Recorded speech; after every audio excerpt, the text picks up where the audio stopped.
আসসালামু আলাইকুম সম্মানিত মৎস্যাসী ও ভাই বন্ধুরা, আশা করি সকলে ভালো আছেন। যে যেখান থেকে আজকে আমাদের এই ভিডিওটি দেখছেন সবাইকে অসংখ্য ধন্যবাদ জানাই।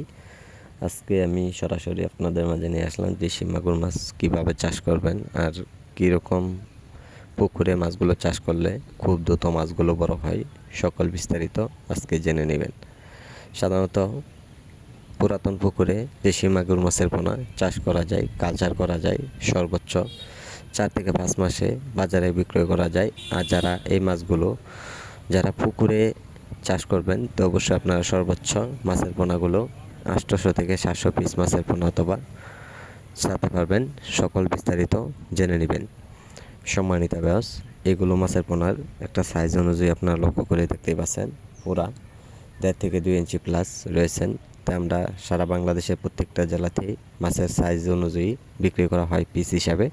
আর এই মাছগুলো যারা নতুন পুকুরে চাষ করবেন তো অবশ্যই আপনারা নতুন পুকুরেও চাষ করে নিতে পারেন।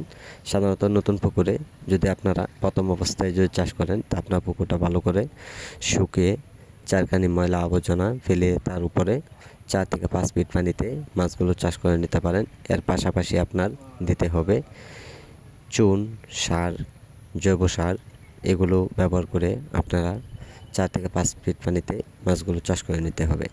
সাধারণত দেশি মাগুর মাছের পোনার জন্য সকল ধরনের বিস্তারিত ও সহযোগিতা আমাদের কাছে পাওয়া যাচ্ছে। আপনারা চাইলেও সহযোগিতা নিয়ে আপনারা মাছ চাষ করে নিতে পারেন।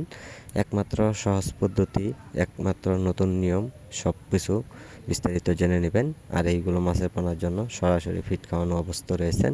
যারা ফিড খাবার দিবেন দৈনিক 2 বেলা তো অবশ্যই মাছগুলো খুব দ্রুত বড় হবে। সম্মানিত ব্যাস, আজকে যারা আমাদের ভিডিওটি দেখছেন ভিডিওটি দেখে সাবস্ক্রাইব করে দেন পরবর্তী ভিডিওটি দেখার জন্য। আর যারা পোনাগুলো নিতে চান তা আমাদের স্ক্রিনে দেওয়া নম্বর অথবা টাইটেলে দেওয়া নম্বরে অর্ডার করুন। যোগাযোগের ঠিকানা হচ্ছে ময়মনসিংহ